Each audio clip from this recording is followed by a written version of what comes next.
Nakilala ko ni Miss Amy nang dumaranas ng hindi matiis na pananakit sa kanyang kidney.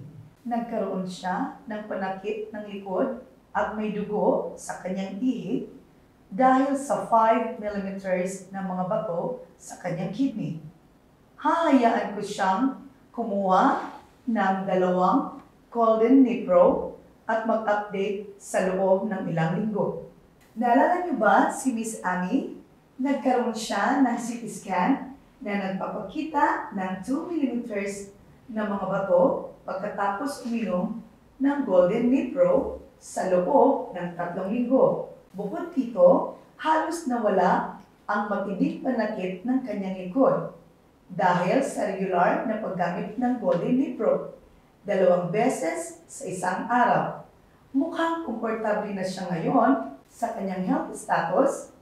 Sa kabutiang palad, siya ay naggamot sa oras at nagkaroon ng mabilis na paggaling. Natutuwa ka ba sa bisa ng Golden Nipro, Miss Amy? Oo, Doktor. Salamat, Golden Nepro.